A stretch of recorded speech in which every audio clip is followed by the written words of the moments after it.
Welcome to food masala. இன்றைக்கி பிரேக்ஃபாஸ்ட்டுக்கு நான் வந்து ப்ரெட்டு டோஸ்ட் பண்ணி எடுத்திருக்கேன். அதோடு சாப்பிட்றதுக்கு சார்டின், அதாவது டின் ஃபிஷ்ஷில் சார்டின் எடுத்து வெங்காயம், பச்சை மிளகாய், மிளகுத்தூள், துண்டு மிளகாய்த்தூள், உப்பு, ஆலிவ் ஆயில் இதெல்லாம் போட்டு பச்சை சாம்பார் செஞ்சுருக்கேன். டோஸ்ட் பண்ண ப்ரெட்டுக்கு சீஸ் கொஞ்சம் பூசி இந்த செமன் சாம்பலை வச்சு சாப்பிட்டோம். இது நல்லாவே இருந்துச்சு.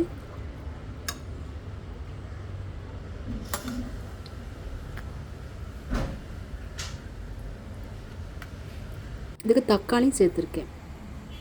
தக்காளி, வெங்காயம்லாம் போட்டிருக்கு.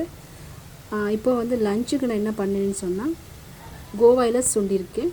பீட்ரூட், தக்காளி, வெங்காயமெல்லாம் போட்டு ஆயிலில் தாளிச்சிட்டு பிரட்டின மாதிரி எடுத்திருக்கேன். கோவாய் சுண்டி எடுத்திருக்கேன். பருப்பு கறி சமைச்சிருக்கேன். இங்கே வந்து மீன் பொரித்து சமைக்க போகிறேன்.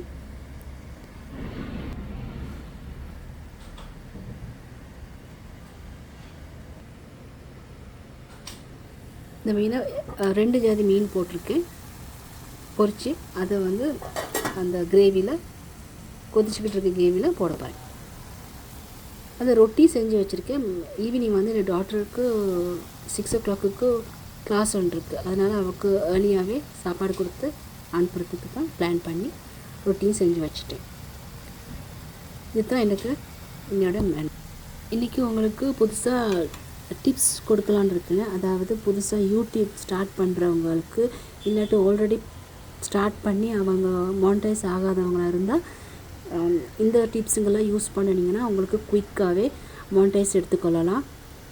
நானும் மிச்ச நாளாக யூடியூப்பில் வந்து வீடியோ போட்டுக்கிட்டு வரேன். ஆனாலும் சில தவறுகளனால எனக்கு மானிட்டைஸ் கிடைக்கல.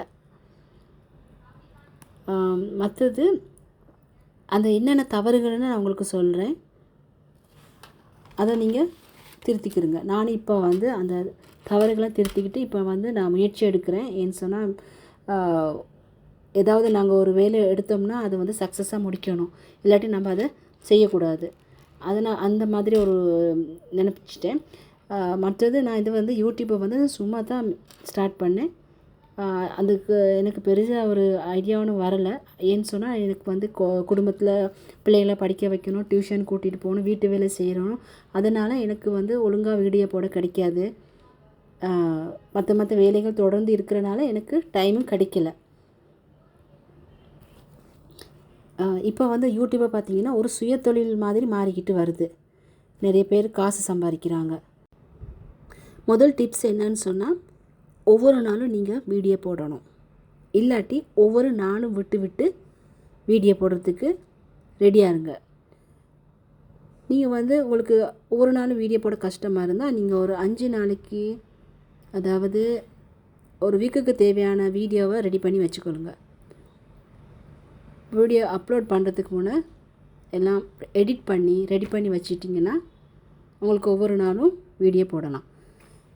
ஸோ என்ன இன்றைக்கி டிப்ஸுன்னு சொன்னால், ரெகுலராக வீடியோ போடணும். ஒவ்வொரு நாளும் போடுங்க, இல்லாட்டி ஒவ்வொரு நாளும் விட்டு விட்டு போடுங்க. இன்றைக்கான டிப்ஸ் இதுதான். அடுத்து உங்களுக்கு வீடியோவில் இன்னொரு டிப்ஸ் சொல்ல போகிறேன், அது ஃபாலோ பண்ணிக்கிறங்க. உங்களுக்கு இந்த வீடியோ பிடிச்சிருந்தா லைக் ஒன்று கொடுங்க. உங்களுக்கு எதுவும் சொல்லணும்னு தோணுச்சுன்னா அது கமெண்ட் பாக்ஸில் சொல்லுங்கள்.